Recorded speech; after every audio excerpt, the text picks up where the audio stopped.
ಸಕಲೇಶ್ಪುರ ಹತ್ತಿರ ಇರುವಂತಹ ಗಜಗಮನ ರೆಸ್ಟೋರೆಂಟ್ ಕಡೆ ಹೋಗ್ತಾ ಇದ್ದೀವಿ. ಇಲ್ಲೇ ಒಂದು ನೈಟ್ ಸ್ಟೇ ಕೂಡ ಆದ್ವಿ. ತುಂಬಾ ಸುಂದರವಾಗಿ ನಿರ್ಮಿಸಿರುವಂತಹ ರೆಸಾರ್ಟ್ ಇದು. ತುಂಬ ಚೆನ್ನಾಗಿದೆ. ಸ್ವಿಮ್ಮಿಂಗ್ ಪೂಲ್ ಆಗಿರ್ಬೋದು, ಪಾರ್ಕ್ ಆಗಿರ್ಬೋದು, ಹಾಗೆಯೇ ಒಳಗೆ ರೆಸ್ಟೋರೆಂಟ್ ಕೂಡ ತುಂಬಾ ಚೆನ್ನಾಗಿದೆ. ತುಂಬ ಚೆನ್ನಾಗಿರುವಂತಹ ಅಡಿಗೆ ಕೂಡ ಇಲ್ಲಿ ಮಾಡ್ತಾರೆ. ಗಾರ್ಡನ್ ಕೂಡ ತುಂಬಾ ಚೆನ್ನಾಗಿದೆ. ಬೆಳಿಗ್ಗೆ ಎದ್ದು ಫ್ರೆಶ್ ಅಪ್ ಆದ್ವಿ. ಅಲ್ಲಿಂದ ಸೀದಾ ಸಕಲೇಶ್ಪುರದ ಮಂಜರಾಬಾದ್ ಕೋಟೆ ಕಡೆ ಹೊರಟ್ವಿ.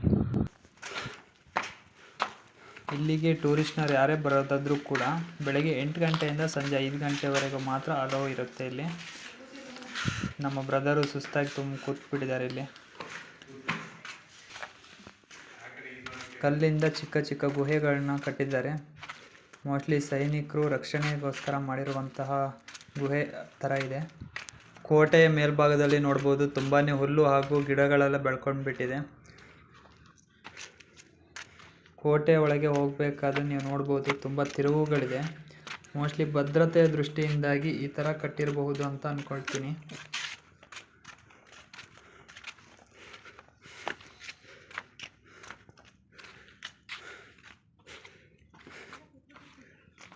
ಕೋಟೆಯ ಮೇಲ್ಭಾಗದ ತುದಿಯಲ್ಲಿ ಕೋಟೆಯ ರಕ್ಷಣೆಗೋಸ್ಕರ ಸೈನಿಕರು ಇರುತ್ತಿದ್ದಂತಹ ಭದ್ರತಾ ಕೊಠಡಿ ತುಂಬಾ ಪ್ಲ್ಯಾನ್ ಆಗಿ ನಿರ್ಮಿಸಿದ್ದಾರೆ.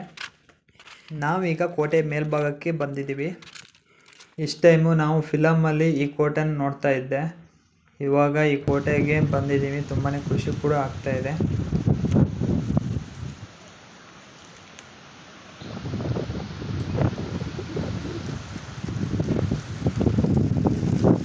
ಇಲ್ಲಿಂದ ಸೀದಾ ಸಕಲೇಶ್ಪುರದಿಂದ ಚಿಕ್ಕಮಗಳೂರು ದಾರಿಯಲ್ಲಿ ಸಿಗುವಂತಹ ಯಗಚಿ ಡ್ಯಾಮ್ ಹತ್ತಿರ ಇರುವಂತಹ ವಾಟರ್ ಸ್ಪೋರ್ಟ್ಸ್ಗೆ ಹೋದ್ವಿ. ಇಲ್ಲಿ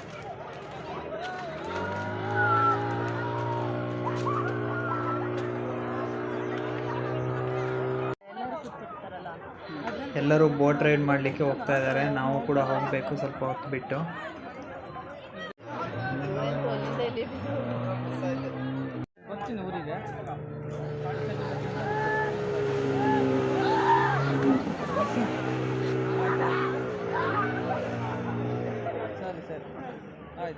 ಇಲ್ಲಿ ನಾವು ಇವಾಗ ಬೋಟಿಂಗ್ ಮಾಡಲಿಕ್ಕೆ ಹೋಗ್ತಾ ಇದ್ದೀವಿ.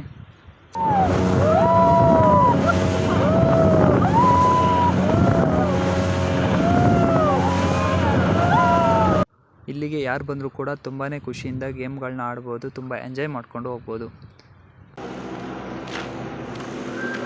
ನಾವಿವಾಗ ಯಗಚಿ ಅಣೆಕಟ್ಟಿನ ಹತ್ರ ಹೋಗ್ತಾ ಇದ್ದೀವಿ.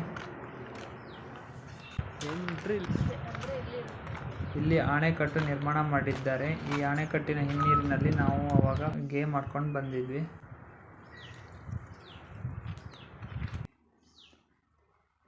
ಇದು ಅಣೆಕಟ್ಟಿನ ಹಿನ್ನೀರು. ಅಲ್ಲಿ ದೂರದಲ್ಲಿ ಕಾಣ್ಬೋದು. ಅಲ್ಲಿ ನಾವು ಗೇಮ್ ಆಡಿದಂಥ ಪ್ಲೇಸ್ ಅದು.